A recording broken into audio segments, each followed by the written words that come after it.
आओ हमारे देश। कल मैं हम दोनों वास्ते होटल का कमरा बुक करवाने जा रहा हूँ। सिर्फ तू और मैं। थारे मरने से हमारे मोबाइल पे जो तस्वीर वो बदल जाएगी।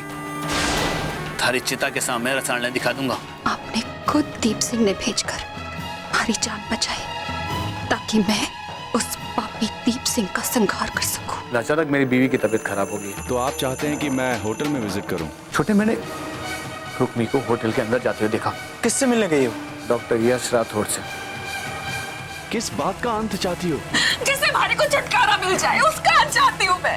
ठाकुर साहब जो बोल रहे हैं वो सच है क्या? हाँ रसल, मैं आशु से मिलने इंपीरियल होटल के कमरा नंबर 305 में गई थी। के साथ होटल के कमरे में पकड़ा। ऐसा मैं आपसे विनती करूं, हमारी जीजी को बोलने को एक मौका दे दीजिए। बोल, वो काला करने क्यों गई थी? बोल। चंचल,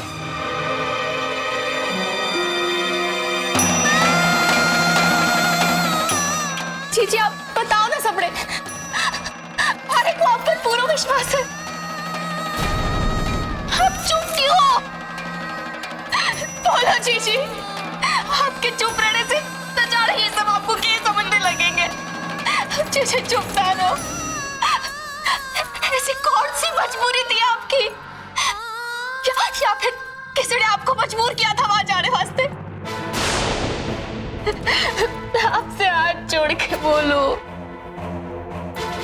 आपको हमारा वास्ता जीजी।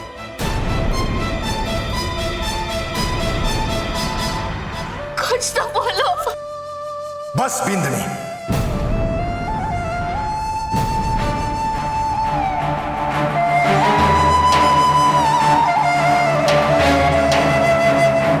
थारे कहने पर इसे अपनी सफाई देने का मौका दियो तो हमने, पर इसकी चुप्पी स्वीकार कर रही है कि इसने गुनाह किया है। इस खानदान की मान मर्यादा को मिटाने का गुनाह, और इसे सजा मिलेगी, जरूर मिलेगी। मैंने थारे पे कितना भरोसा किया था रुक्मी। आज तूने मारो सर शर्म से झुका दियो सबके सामने।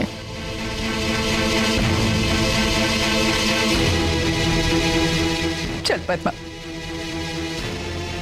मारे को मारे कमरे में ले चल। मारे विश्वास को सजा मिलते देखने की मारे में हिम्मत ना है।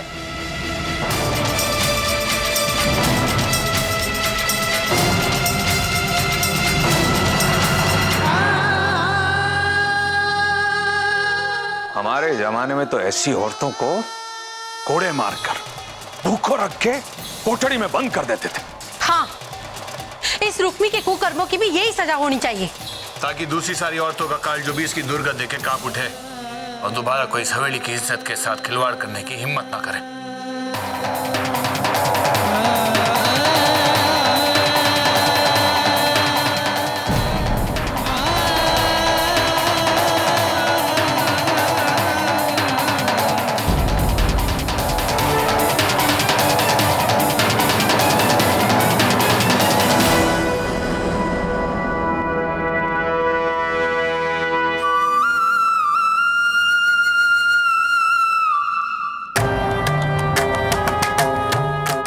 रणवीर, तू खुद इसे सजा दे।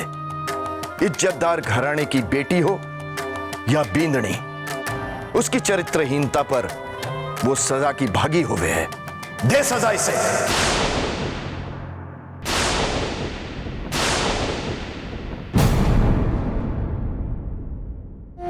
भांजे, सोच क्या रहा है? सजा दे इसे। अरे ये तो थारा हक है। इसने थारे साथ साथ खानदान की इज्जत के साथ खेलने की जुर्रत की है। दे सजा इसे। रणबीर, मार इसे। तूने खुद इसे रंगे हाथों यश के साथ होटल में पकड़ा है।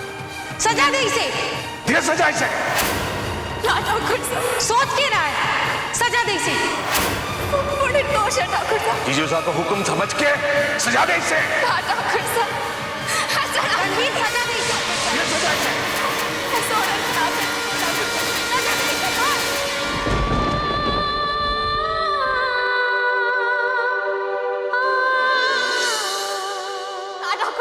सजा दे इसे। सोच क्या रहा है भांजे? ठाकुर साहब ऐसा ना कर सको। रणवीर, ठाकुर साहब सजा दे इसे, मार। दे सजा इसे। वो निर्दोष है ठाकुर साहब, आप ऐसा ना कर सको।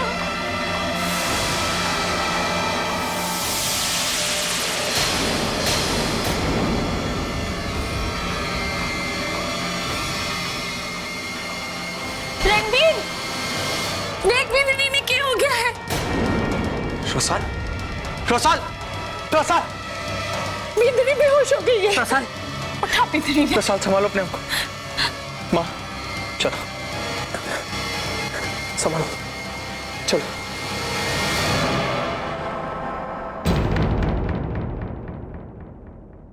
पापा साहब, ये हमारे खानदान के मान मर्यादा का सवाल है। रणवीर के हाथ कांप गए तो क्या हुआ? तो इस रुक्मी ने इसके किए की सजा ना मिलेगी? तू ठीक कह रहा है भांजे। रणवीर ना सही, तू ही सजा दे इसे। ठीक है, 4-5 कोड़े मारकर इसे इसके कमरे में बंद कर दो। 24 घंटे खाना पीना दवा कोई कुछ भी ना देगा इसे।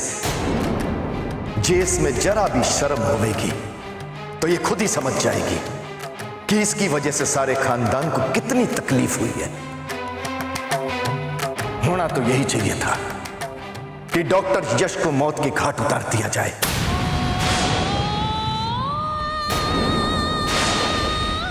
पर क्या करें, अपना ही सिक्का खोटो निकलियो। पर दोबारा अगर डॉक्टर यश रुक्मणी से मिलियो या फिर उसने इस हवेली की चौखट पर कदम रखने की हिम्मत की तो उसकी लाश इस हवेली से बाहर जाएगी।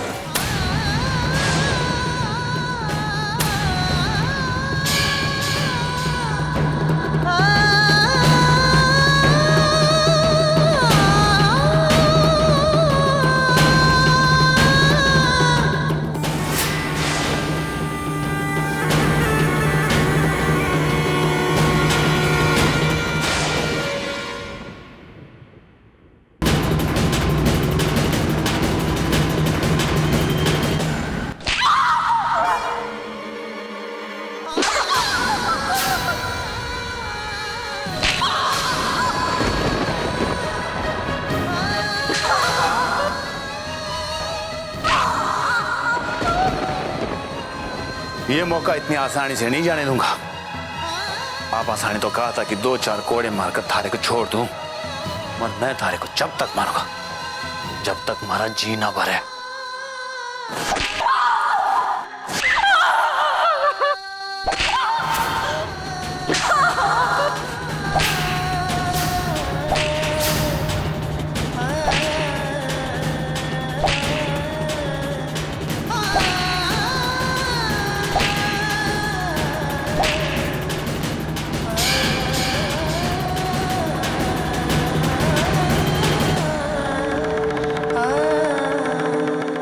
चल उठ, उठ। अब थारे को खाना पीना कुछ नहीं मिलेगा। चल।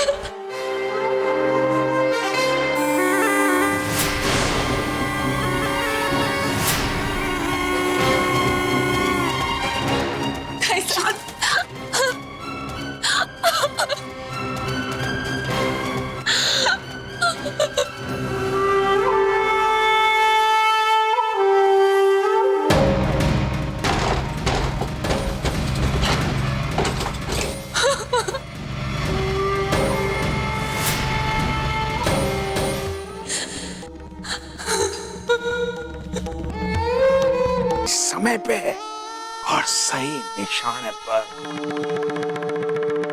पण भाणजे, थारे को कैसे पता चला कि रुक्मी के करने वाली है? आंखें और कान खुले रखना आप ही से तो सीखा है मामू साहब। जो भी है, रुक्मी ने अपने पैरों पर कुल्हाड़ी मार के हमारा काम आसान कर दिया। जब रुक्मी खुद ही जिंदा ना रहेगी तो उसके माथे का सिंदूर क्या खाक जिंदा रहेगा?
चीची कटे गई।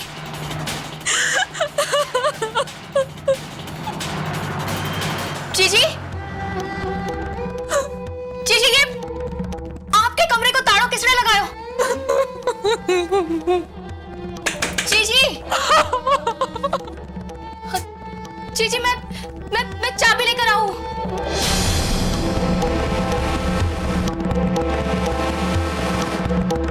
बढ़िया भांजे, बढ़िया, कमाल कर दिया। मामा सा,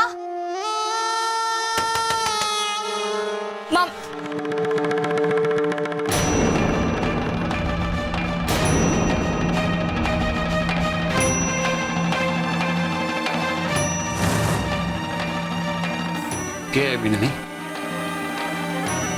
भाई साहब वो भीतर जीजी दर्द से करा रही है और उनके कमरे को किसी ने ताड़ू लगा दी हो। अरे को जीजी के कमरे की चाबी दे दीजिए, अरे से उनको दर्द बर्दाश्त ना हो रही हो।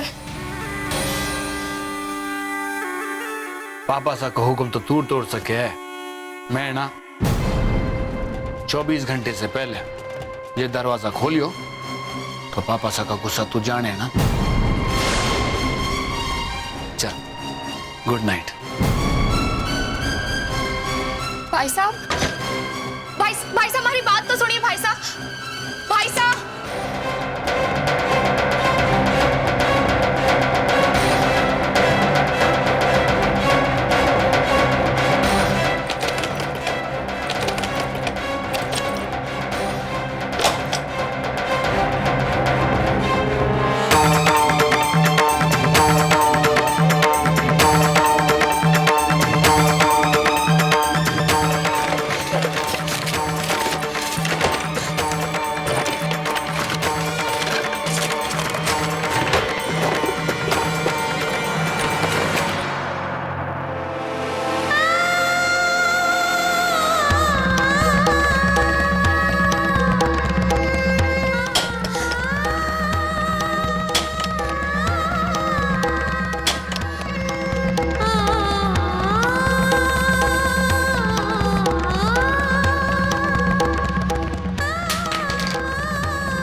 हवेली के सारे कमरों की चाबियों का एक और गुच्छा भी तो है।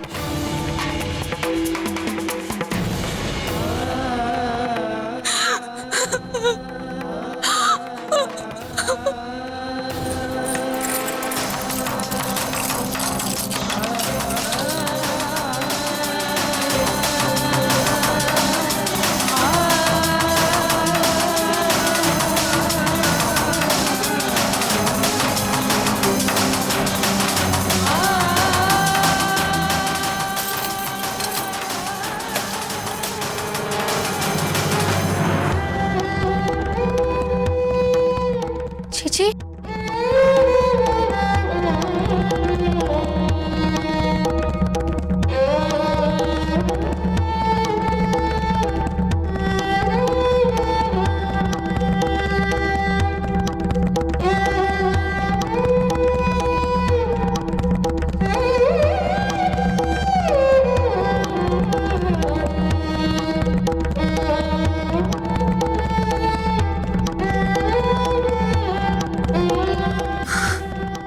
चीची आपके पास से हल्दी को लेप लेकर आती हूँ। ना रसा बड़े ठाकुर सतर, आप उसकी चिंता ना करो चीची, आपको इस हाल में ना देख सकूं।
ताला लगाकर थारे को अठे बंद कर दिया तो तू उसका फायदा उठा रही।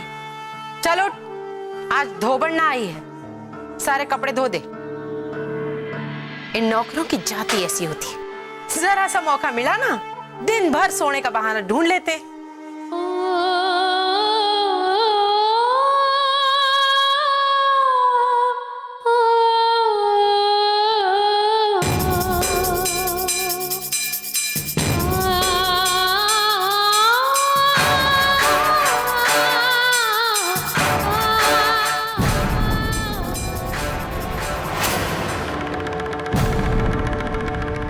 थारे को इस तरह तकलीफ में देखकर मारे को जो खुशी मिल रही है ना, वो मैं थारे को बता ना सकूं।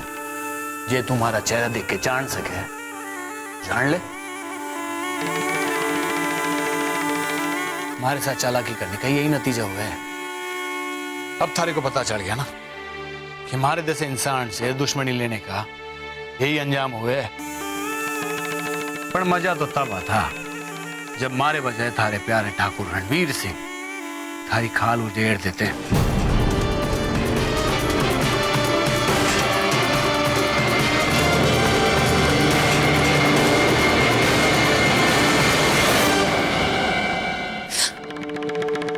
दर्द हो रही हो ना? तो एक काम कहने करती, थारे आंसू ने बुला दे थारे जख्म पर मलहम लगाने वास्ते। बुला ले डॉक्टर रियाज राठौड़ ने थारा इलाज करने वास्ते। अरे फोन करो उसे, सुना दे उसे अपनी दुख भरी दास्तान। बताओ उसे कैसे इस घर पे थारे पे जुल्म हो रही है और कैसे थारे को मार मार कर थारी चमड़ी उधेड़ दिया। अरे फोन कर उसे, बता दे उसे कि थारी सारी बीमारियों का इलाज उसके पास ही है। दौड़ा चला आ जाएगा और जे एक बार अठे आ जाएगा तो जिंदा ना जा पावेगा।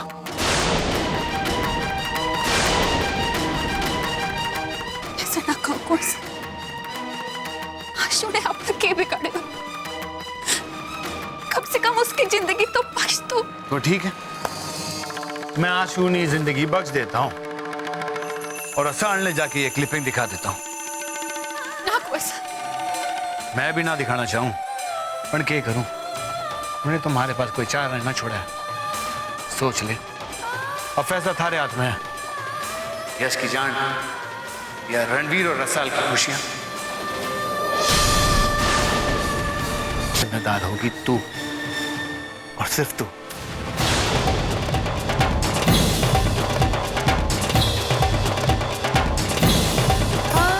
हे भगवान, अब क्या करूं मैं?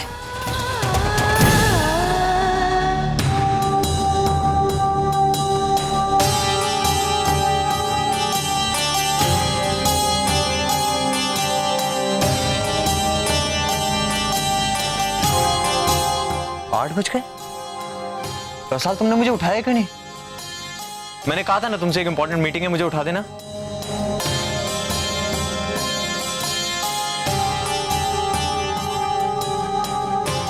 अरे मैं तुमसे बात कर रहा हूं, जवाब क्यों नहीं दे रही हो तुम?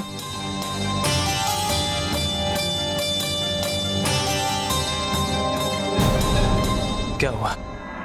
बात क्यों नहीं कर रही हो मुझसे? सब लोग मारी जीजी पर लांछन लगाते रहे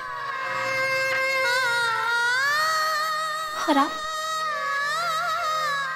चुपचाप तमाशा देखते रहे। कोड़े बरसाने वास्ते भी तैयार हो गए आप। यानी आप भी हमारी जीजी को दोषी मानो। अजीब हाल है, तुम तो मुझे ऐसे कह रही हो जैसे मैं किसी और की बात मानकर तुम्हारी जीजी पर शक कर रहा हूं। शायद तुम ठीक से समझी नहीं रसा, मैंने खुद अपनी आंखों से तुम्हारी जीजी रुक्मी को उस होटल इंपीरियल में डॉक्टर यश के साथ देखा है। बात समझ में आती है ये? कभी कभी आंखों देखा भी झूठा हो सके ठाकुर साहब। हालांकि जीजी आपके वास्ते सिर्फ एक दासी है, लेकिन हमारे वास्ते वो हमारी जीजी है, आपकी पींदड़ी की जीजी। उनकी ना तो हमारी भावनाओं की कदर की होती आपने, और जे ये रिश्तों भी आपने खले हैं। तो कम से कम इंसानियत के नाते तो वो तमाशा रोकती हो तो क्या चाहती हो तुम? क्या करता मैं? वहां बैठकर सबको रोकता और क्या कहता था ऐसा से कि जाने दो, ये रसाल की जीजी ऐसे जाने दो, चाहे फिर वो हमारे खानदान की इज्जत को मिट्टी में मिला दे। उस दिन तुम्हारी जीजी रुक्मी उस होटल में हमारे खानदान की इज्जत और मान मर्यादा को नीलाम करके आई है। बजाय इसके कि तुम जाकर उससे सवाल करो, तुम यहां मुझ पर इल्जाम लगा रही हो, मुझे दोषी ठहरा रही हो तुम। हमारे को हमारी जीजी पर पूरा विश्वास है, वो अपनी जान दे सके पर लाज कभी ना छोड़ सके। जे उस दिन वो होटल गई थी तो कोई ना कोई वजह जरूर होगी और वो सच एक ना एक दिन सामने आ ही जाएगा।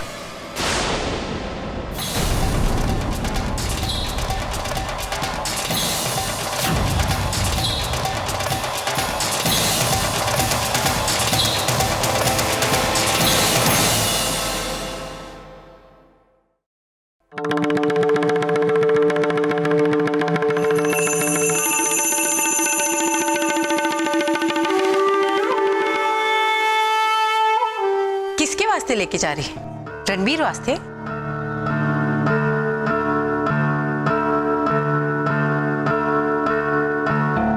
उस महारानी वास्ते नाश्ता लेके जा रही है। थारे को मालूम है ना कि उन्होंने मना किया है कि 24 घंटे तक उसे भूखे प्यासे कमरे में बंद रहना है, पानी भी देना मना है। और वैसे भी इतने कोड़े खाने के बाद थारी बहन नाश्ता क्या करेगी? तायासा का तो ये भी हुक्म था कि 24 घंटे तक जीजी को कमरे में बंद रखा जाए, लेकिन आपने कमरे को दरवाजा खोलो और जीजी ने कपड़े धोने भेज दिए। तब आपको तायासा का हुक्म याद ना आया जब आप जानबूझकर हमारी जीजी ने भूखी प्यासी रखना चाहो? थारी इतनी हिम्मत!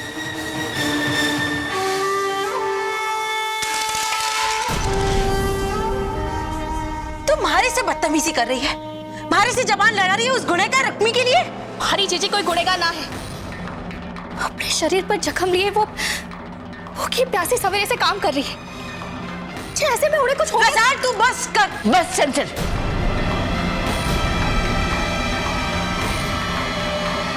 भंवर का नाम लेकर अपनी नफरत ना निकालो। रुक्मी पे कोड़े बरसाए गए, इस घर में मारे रहते इस घर में एक औरत पे अन्याय किया गया।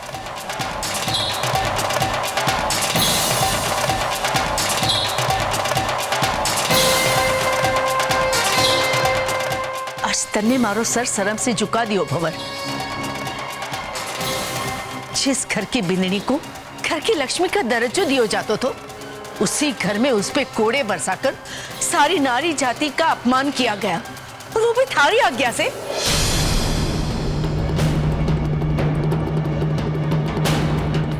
क्या गलत किया था कुसानी? रुक्मी जैसी चरित्रहीन छोरी को ऐसी सजा मिलनी चाहिए थी। मैंने ही हुक्म दिया था कि रुक्मणी को भूखा रखा जाए, और अब मैं ही दोबारा हुक्म दे रहा हूं कि जाकर रुक्मणी को खाना खिलाया जाए।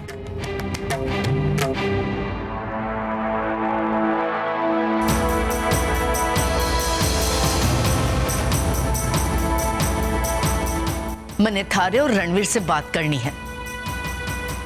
रणवीर को लेकर आओ। जी मां साहब।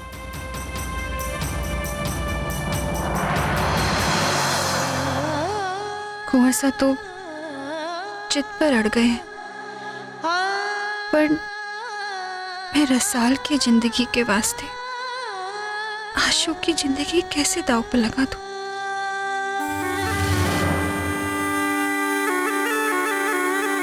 हमारे बारे में सोच रही थी क्या?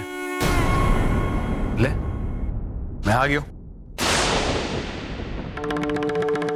तो क्या सोचा है तूने थारे आरसू को अट्ठे बुलाने के बारे में?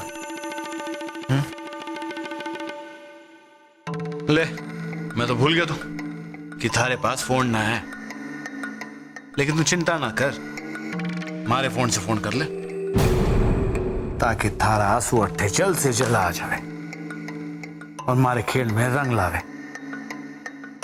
ले चल, मैं थारा काम आसान कर देता हूं। मैं उसका नंबर लगा देता हूँ, बात कर ले तो।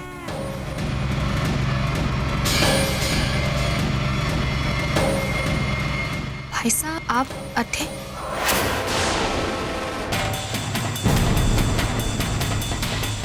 वो तो मैं इस धोबन को बताने आया था कि हमारे काले शर्ट को धो के इस्त्री कर दे। वो क्या है कि कल सुबह पहनना है। पर थारी बहन भी ना आलसी हो गई आजकल।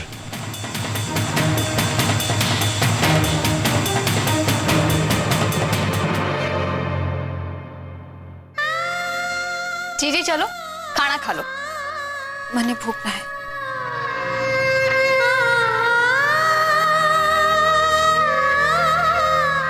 जीजी तूने खाया? हाँ मैंने खा लियो।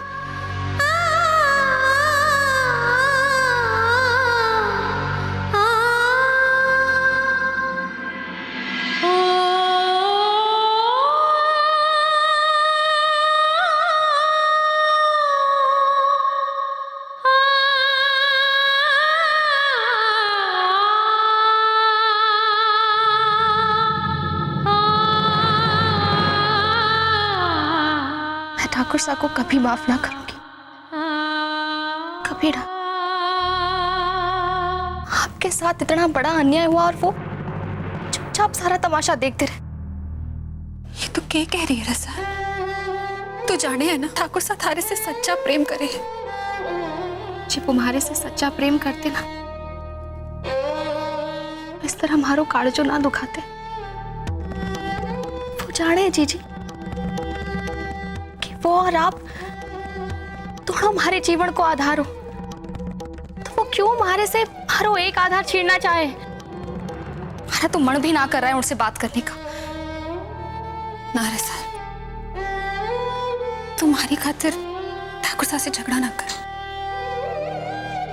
हमारी वजह से थारी गृहस्थी में कलेश हो, ये हमारे से बर्दाश्त ना होगा। और घर के लोग जो कर रहे वो, यहाँ तक कि ठाकुर साहब भी आप पर लांछन लगा रहे, उसे बर्दाश्त कर पा रही हो आप? जीजी बताओ मारे को, क्यों गई थी आप आशु से मिलने होटल? क्या वजह थी?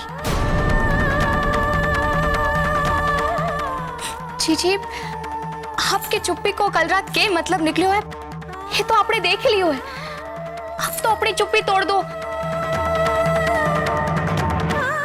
रसाल तुम्हारे से कोई सवाल ना कर, मैं तारे किसी सवाल का जवाब ना दे सकूंगी।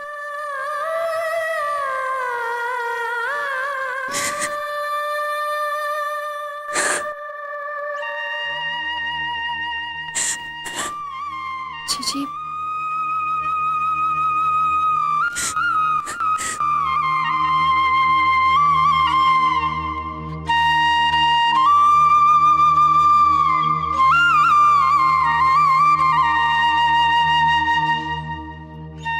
चाहे कोई कुछ भी कहे, किसी ने जो भी देखा हो, हरे को हमारी जीजी पर कोई ना कोई कलेश होता ही रहेगा। मेरी बात मानिए दादी साहब, रुक्मी को उसके मायके वापस भेज दीजिए। हाँ मासा, मेरी भी यही राय है। भंवर, तू तो जाने है कि रुक्मी के माथे के सिंदूर के साथ रणवीर के जीवन की डोर बंधी है, फिर भी तो क्या फायदा ऐसे जीवन का दादी साहब जिसमें मुझे रोज मरना पड़े? और क्या फायदा ऐसी लंबी उम्र का जिसमें ना मुझे चैन है और ना मेरी पत्नी को? मासा, आज तक रणवीर के जीवन के बारे में सोचकर ही मैंने रुक्मिणी को बर्दाश्त किया, पर इस हवेली की मान मर्यादा को मिट्टी में मिलाने वाली के लिए दोबारा इस हवेली में जगह देने को मारो कलेजो इतना बड़ो कौन है? और यहां से निकल के वो चाहे जहां चाहे दादी साहब, अपने मायके या उस डॉक्टर यश राठौर के घर, जिए या मरे मुझे कोई फर्क नहीं पड़ता है। रुक्मी दोषी है या नहीं ये तो भगवान ही जाने। मारी बात मानो, मारी खातिर रुक्मी को एक मौका और दे दो।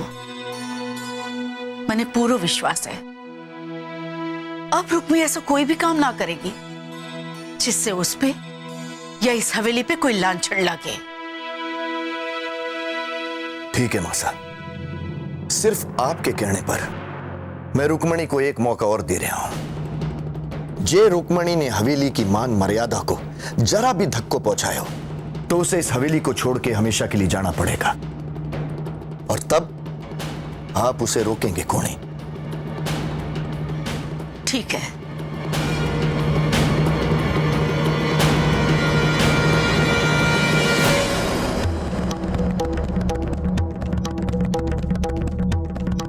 आप तुम्हारी जीजी को विश्वास हो कानादा? क्यों आप हमारी जीजी पर हो रहे हर जुल्म को चुपचाप देख रहे हो? हमारी जीजी के भाग में घने दुख है कानादा, और अब तो उनके चरित्र पर लांछन भी लाग्यो है। मैं जानू कानादा,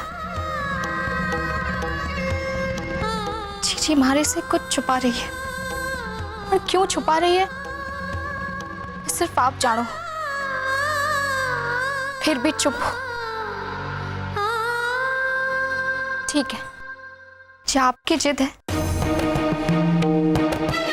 तुम्हारी भी जिद है। जब तक हमारी जीजी के सर से ये लांछन ना दूर हो जावे,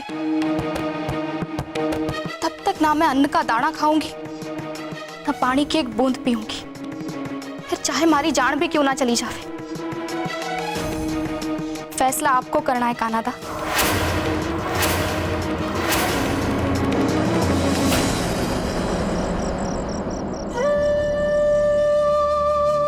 तू तो जाने है कि थारे मांग का सिंदूर रणवीर के जीवन की डोर होवे है, इसीलिए तो तू खुद यहाँ दासी बनकर रहने को राजी हो गई थी, अपनी मर्जी से, अपनी ठाकुर सा के वास्ते।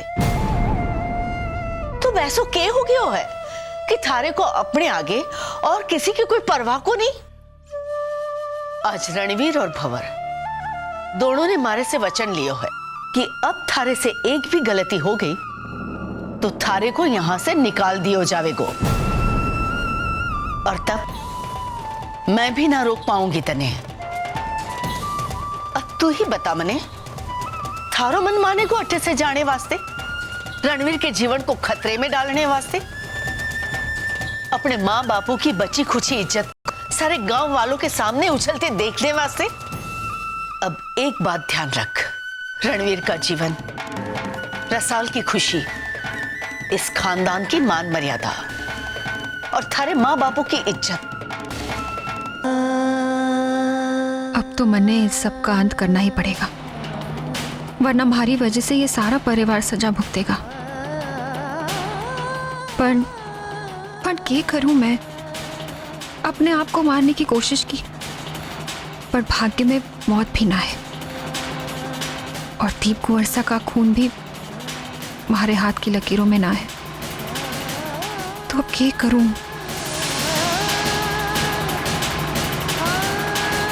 क्यों ना सारे फसाद की जड़ को ही मिटा दूं?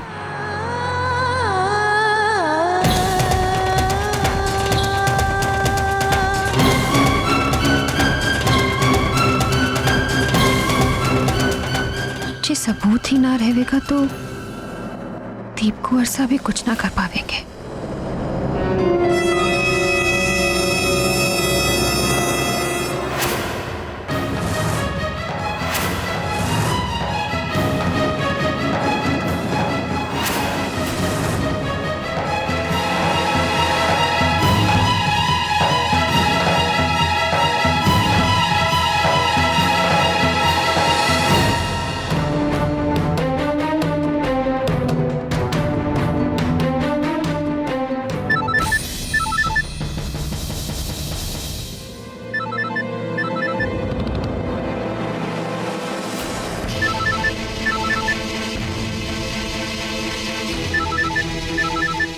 सा बटन है।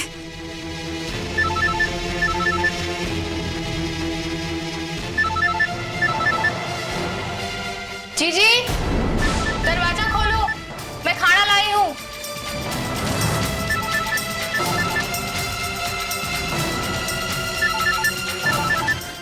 जीजी, दरवाजा खोलो।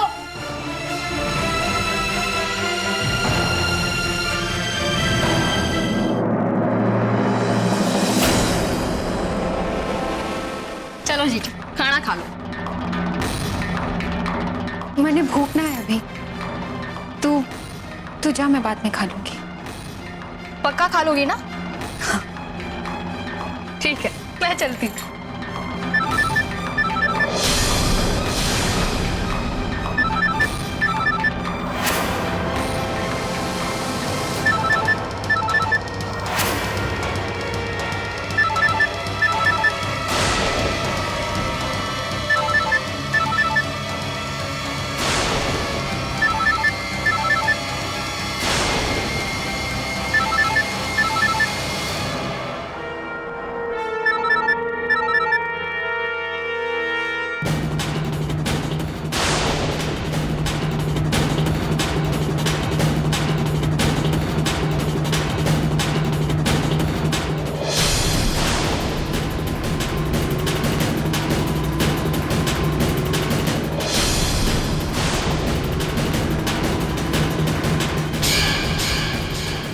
ये तो दीप भाईसा का फोन है। ये पता ना है, मरने में खबर ना है। शायद कपड़ों के साथ आ गया था ठे। मैं कुंवर सा के स्त्री करने वास्ते कपड़े लाई थी ना, उन्हीं में आया होगा। आप चिंता ना करो जीजी, मैं जाकर उन्हें ये फोन दे आती हूँ। अरे नहीं, कहीं मैं ही दे दूंगी ना। उनकी स्त्री की कमीज भी देना है। उन्होंने कहा था कि उन्हें कहीं बाहर जाना है, इस वास्ते जल्दी है। ठीक है, आप जाकर दे आना, मैं चलती हूँ।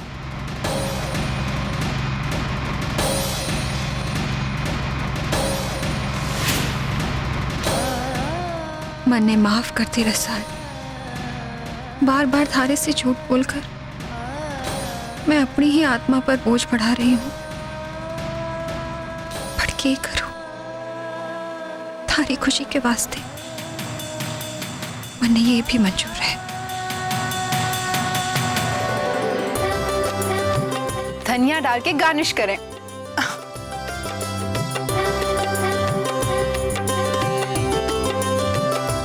आज तो मोहित खाने के साथ साथ अपनी उंगलियां भी चाट जाएंगे और दिल खोल के मेरी तारीफ करेंगे।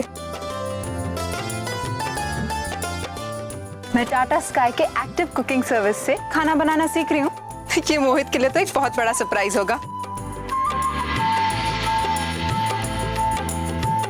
मोहित, खाना तैयार है।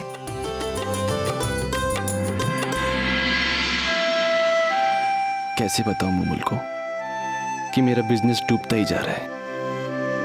इस बेचारी ने तो मेरे लिए अपने गहने तक बेच दिए, लेकिन मैं कुछ नहीं कर सका।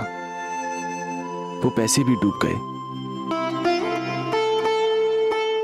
लो शुरू करो। कितना विश्वास है मुमुल को मुझ पर।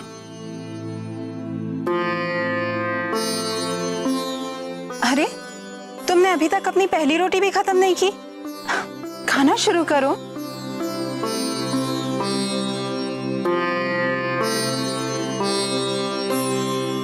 क्या हुआ मोहित, बिजनेस में कोई परेशानी? नहीं, लेकिन तुम्हें ऐसा क्यों लगता है? क्योंकि तुम इतने परेशान दिख रहे हो और खाना भी नहीं खा रहे हो। देखो मोहित, मुझसे कुछ मत छुपाओ। Tell me the truth. तो तुम सच जानना चाहती हो? तो सच ये है कि जब भी तुम मेरे सामने होती हो तो मुझे खाने पीने का होश बिल्कुल नहीं रहता। मन करता है कि जी भर के तुम्हें देखता रहूं। बातें बनाना तो कोई तुमसे सीखे। वैसे आज शेफ मूमल खुद अपने हाथों से तुम्हें सर्व करेगी मिस्टर मोहित। ओके मोहित? ओके।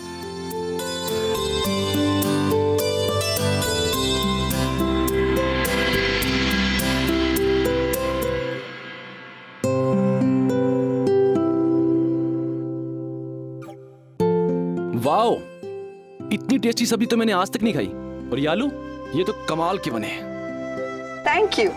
मैं जानती थी कि तुम्हें अलग अलग तरह के खाना खाना पसंद है, इसलिए अब मैं तुम्हारे लिए टाटा स्काई के एक्टिव कुकिंग सर्विस से घर बैठे टीवी पर रोज रोज नई डिशेस बनाना सीख सकती हूँ। तो और क्या क्या सिखाया तुम्हारे टाटा स्काई के एक्टिव कुकिंग सर्विस ने? पनीर मक्खन वाला, भिंडी मसाला, काली दाल, स्टफ्ड पराठा, मूली के पराठे, आलू के पराठे और हरी मिक्स वेजिटेबल। क्या हुआ? जब तुमने मेरे लिए इतनी मेहनत की है तो इसका इनाम तो तुम्हें देना ही पड़ेगा।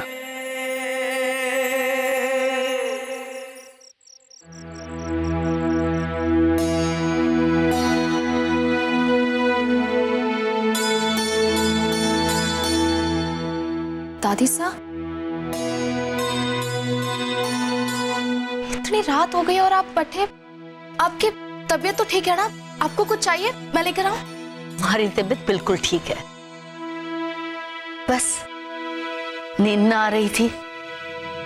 अब इस उम्र में ये सब तो चल तो ही रहेगो, पर तू इतनी फिक्की काहे लागे है? कुछ ना दादी साहब, बस वो थोड़ी सी थकान लग रही थी। थकान तो होवेगी ही, ठीक से खानो पीनो ही ना करे है तू। भूखे पेट काम करेगी तो थकान तो होवेगी ही ना। भूखे पेट ना दादी साहब। कब खाओ तने? आज मैं तने खाते हुए देखियो ना। वो दादी साहब, मैंने जीजी के साथ उनके कमरे में ही खा लिया था ना, इस वास्ते आपने ना देखियो। अब जाकर सो जाऊंगी तो थकान भी उतर जाएगी। ठीक है, तू जा। जी दादी साहब।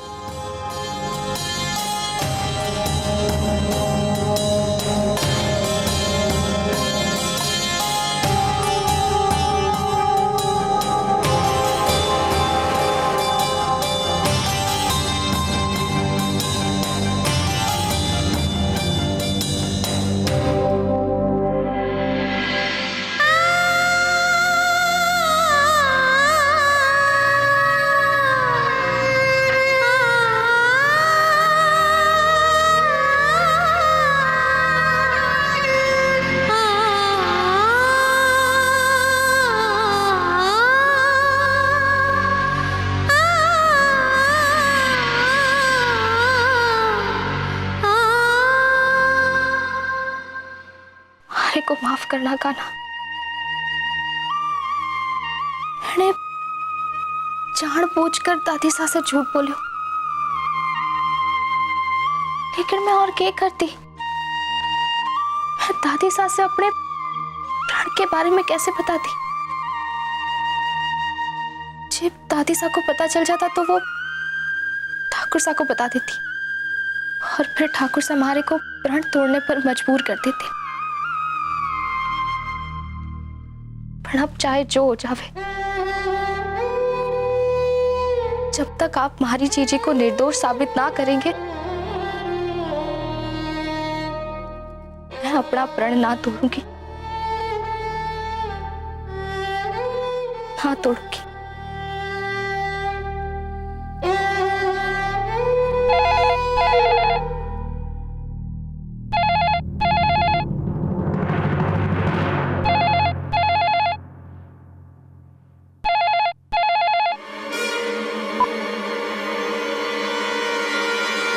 हेलो रसाल, कैसी हो?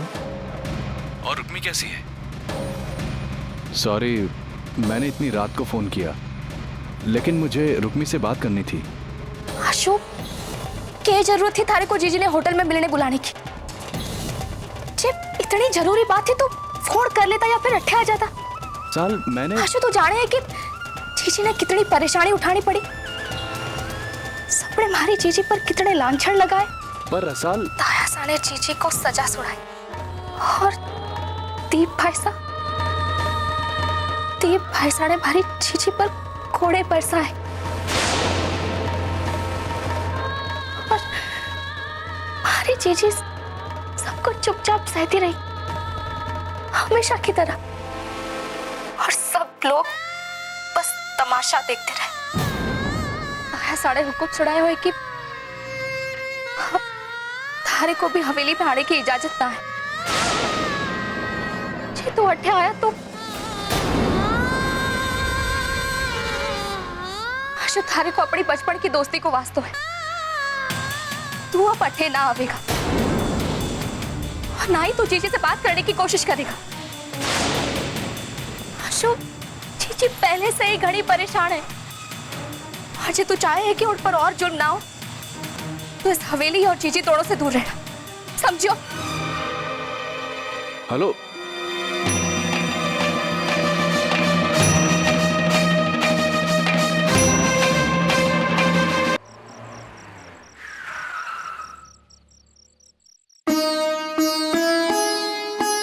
दादी सा, आप अभी तक सोई नहीं और यहाँ इस तरह अकेले क्यों बैठी हैं? मारी चिंता छोड़ रणवीर और रसाल की तरफ ध्यान दे। मने उसकी तबीयत ठीक ना लागे है। क्या हुआ है रसाल को? घनी कमजोर लागे है वो। अठे जो कुछ भी हो रहा है उससे घनी परेशान हो गई है बेचारी। लागे है कोई बात उसे अंदर ही अंदर खाए जावे है। सीढ़ियां चढ़ते चढ़ते बड़ी मुश्किल से संभाला है उसने अपने आप को। तू जाकर देख वो ठीक तो है ना? दादी साहब आप फिक्र मत कीजिए, आप जाइए जाकर आराम कीजिए, मैं सब संभाल लूंगा, मैं देखता हूँ उसे। मैं चली जाऊंगी बेटा, तू जाके उसको देख। जी।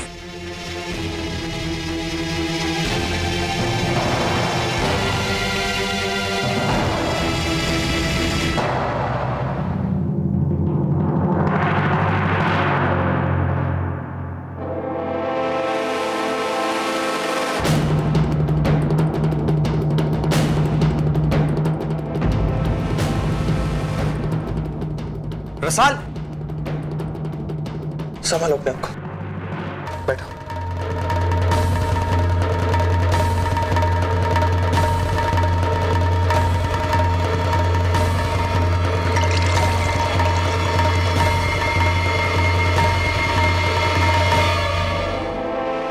ये लो पानी पी लो।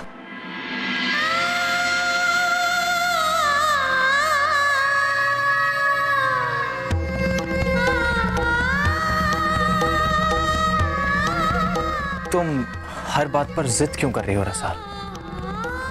घर में किसी की बात नहीं सुन रही हो, मेरी भी नहीं। ना ठीक से खाना खा रही हो और अब पानी पीने के लिए भी मना कर रही हो। देखो खुद को, कितनी कमजोर हो गई हो। आखिर हो क्या गया है तुम्हें? हमारे को क्या हुआ है ये आपसे बेहतर कौन जान सके ठाकुर साहब।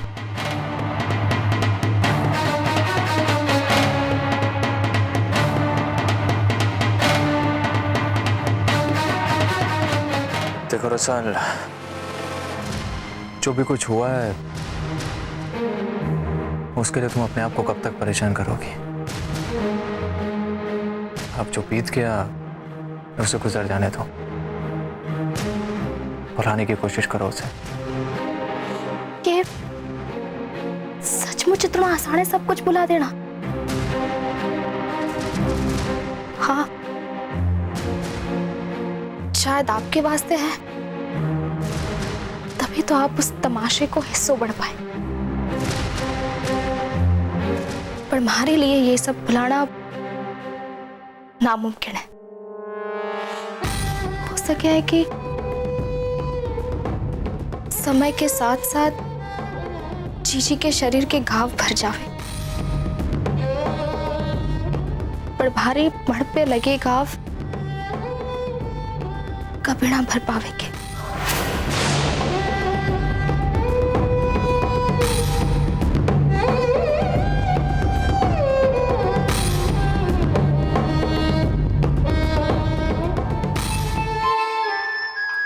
अरे यार, इतनी रात को भी चैन नहीं आवे लोगों को, रात को भी जान खावे।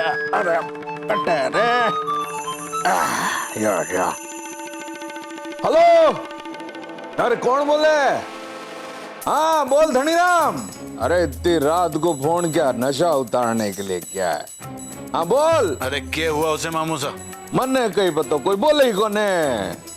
हेलो हेलो, ले मारो तो फोन ही मर गयो और मैं गला फाड़ के चिल्ला रहा हूं। बैटरी डेड हो गई है। अच्छा मान जाए, ला तारो फोन दे दो, देखो तो सही धनी राम कहीं कह रहे हो। मारो फोन कट गया, शायद कमरे में होगा। अरे मामू साहब बैठ भी जाओ, उस धनीराम के बच्चे को सुबह फोन कर लेना, ऐश करो आप। वो भी ठीक है।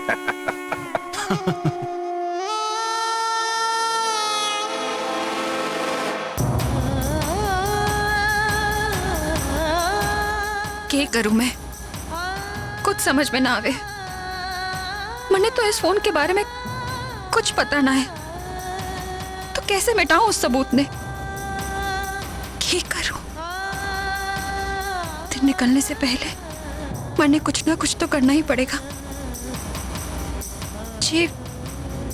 जे सुबह उठकर दीप कुंवर से ने पता चल गया कि उनका फोन उनके कमरे में ना है, तो उन्हें शक हो जाएगा और अपना फोन खोजने वास्ते फौटे हमारे कमरे में आ जाएंगे। कटे छुपाऊंगी फोन।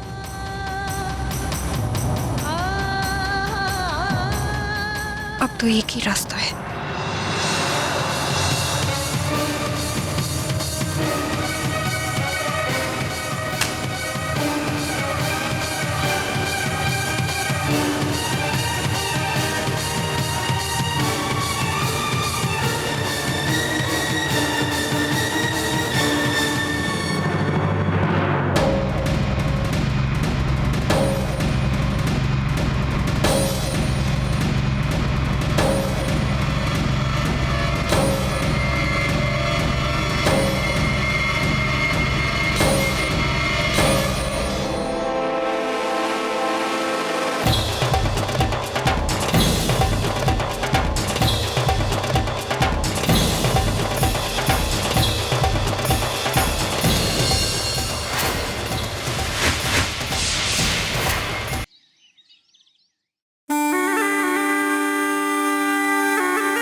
कट्टे रख दियो, कट्टे होगा फोन।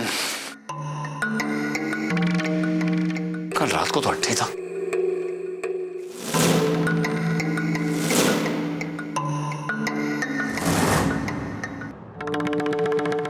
रुक्मी,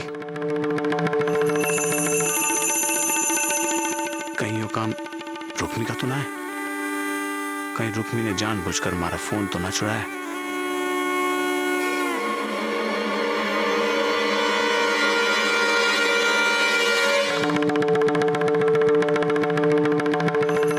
हमारा फोन कट है।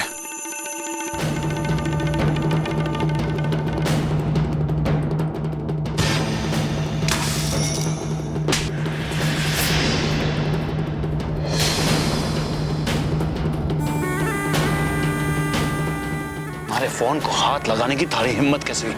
बता मारे को, बता मारे को हमारा फोन कट है, वरना क्या करोगे?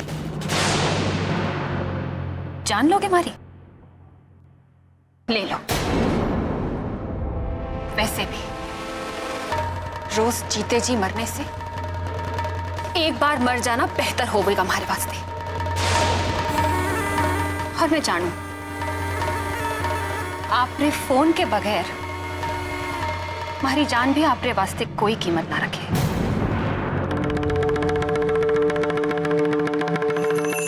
हाँ, मैंने ही आपका फोन लिया है, पर अब वो आपको कभी ना मिल पाएगा,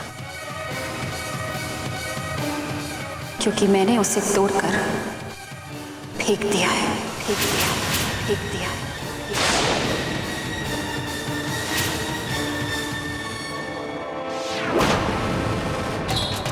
अब क्या करेंगे आप कुंवर साहब? किस सबूत की दुहाई देकर मन ने डराएंगे आप? अब तो वो सबूत ही मिट गया है। अब ना ही आप 10 साल की जिंदगी बर्बाद करने की धमकी देकर मारे को आशु को अट्ठे बुलाने पर मजबूर कर सकोगे, और ना ही ठाकुर सा और रसाल को कोई सबूत दिखा सको।